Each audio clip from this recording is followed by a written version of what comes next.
morning po sa inyong lahat. Manila Bay, Dolomite Beach po tayo ngayong araw, Thursday. Pag Thursday po ay sarado po sa publiko itong Dolomite Beach na kung saan naman po ngayon ay itong ating truck ng MMDA naghahakot ng samut-saring mga kalat dahil nga po ay sumusugod na naman po yung mga water lily at syempre kasama na po dyan yung mga plastic, mga kahoy at kung ano-anong pa po.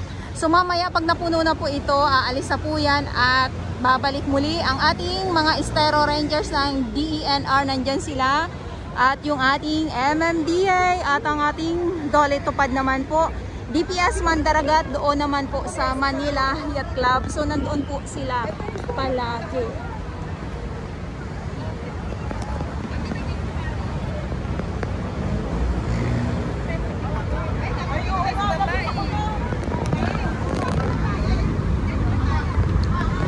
Ulitin ko lang po, pag Thursday, sarado po talaga ito. Wala pong makakapasok. At yung nandito lang po yung ating mga naglilinis. At bukas Friday, okay na uli. Bukas na muli sa publiko.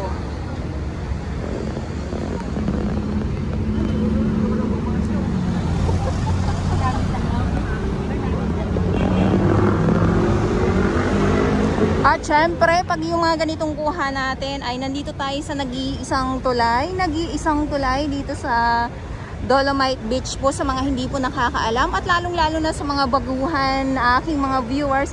At dito po sa may gilid, ang dami po diyang mga kalat din po. Yan din ay syempre aalisin din po yan ang ating mga naglilinis at mamaya-maya ng panandalian ay pupunta tayo dito sa loob, silipin po natin kung kamusta ang dalampasigan ng Dolomite Beach. Gawa nga po nasa ngayong umaga ay naghahakot po ng mga sako-sakong mga basura itong ating MMDA at ang ating Estero Rangers ng DNR at ang ating Dole Tupad naman po. So samot-sari nga po ito. So, hindi ko na naman alam kung ilang daang sako na naman yung nakokolekta ng ating mga naglilinis dito. At muli, ulitin ko lang po, ngayon ay August 29, 2024. Good morning po sa inyong lahat. Manila Bay, Dolomite Beach po tayo. Ayan, so nandito na tayo sa loob at dito tayo kanina galing. Ayan, so ito lang naman yung nag-iisang tulay dito sa Dolomite Beach nga po. Tulad ng binabanggit ko araw-araw at paulit-ulit na lang din po ako. Siyempre, maraming salamat din po sa ating mga Manila Bay Warriors na naglilinis dito sa Manila Bay. Ayan, so MMDA, Dole Tupad, Estero Rangers ng DENR at ang ating DPS Mandaragat doon naman po sa Manila Yacht Club. Inuulit-ulit ko po yan kasi sila po yung nandito araw-araw, lalong-lalo na sa mga viewers ko na mga baguhan, sa mga hindi po nakakaalam, sa mga nagsasabi na wala na daw pong naglilinis. Mayroon naman. Alam niyo po ilang bagyo na po ang dumaan dito. At sang katutak na mga halo-halong mga basura. Kung yun po ay hindi po na wawala, kung hindi po yun nililinis, inaalis ang ating mga warriors, ay siguro gabundok na naman po yung ating makikita dito. Hindi po natin ito makikita ng malinis.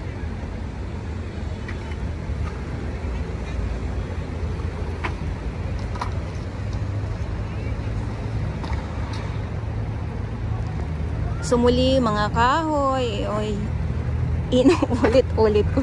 inuulit-ulit ko po talaga mga kahoy, plastic, yung water lily talagang nangingibabaw ng gusto ang water lily ngayon at ang laki ng kahoy na to.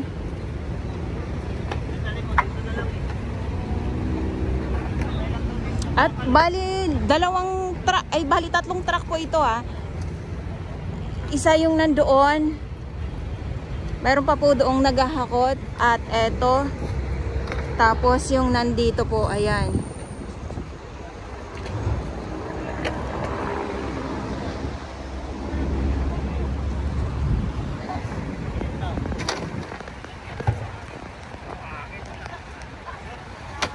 At syempre sa ating mga iba't ibang mga volunteers, maraming salamat din po sa inyong lahat.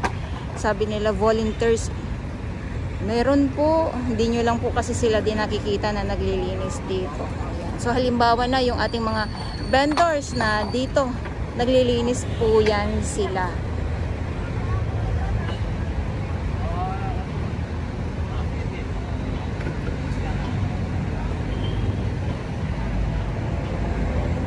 Ang maagang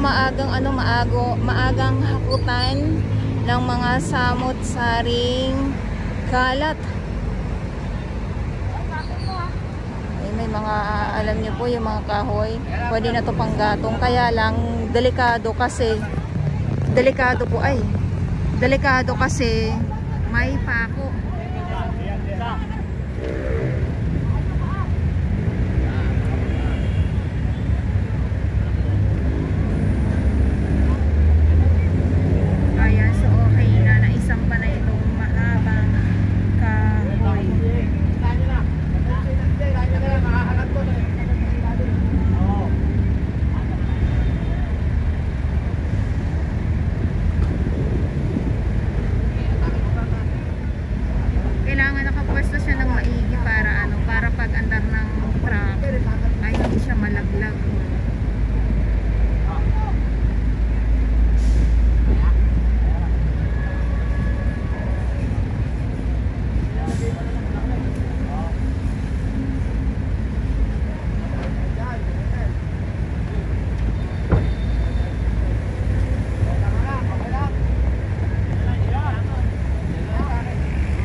So pag napuno na, aalis na po itong truck at babalik muli dahil ay marami pa din pong mga kalat na hakutin. Marami pa din po sako-sakong nandito.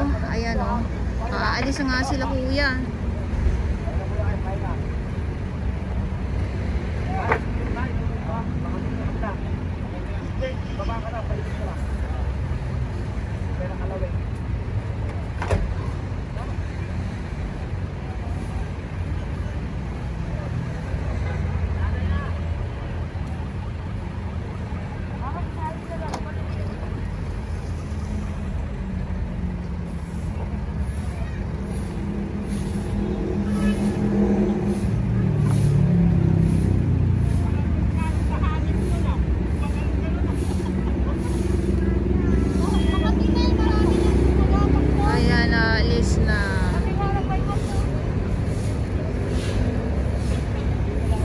Okay, so ito yung update natin ngayon dito sa Manila Bay Dolomite Beach at ngayon ay August 29, 2024. Good morning po sa inyong lahat.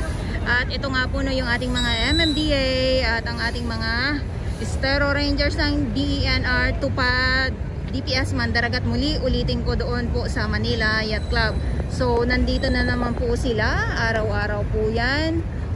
Umulan, uminit, bumagyo, nandito po ang ating mga naglilinis dito sa Manila Bay Dolomite Beach. At doon sa unahan, nandoon pa din po, nagkakahakutan pa din po ng samot-saring mga kalat at pupuntahan po natin sila.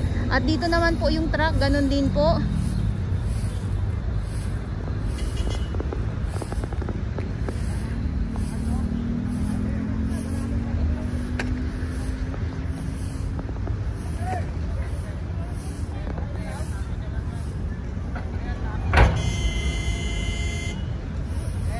Ayan, paalisa din to.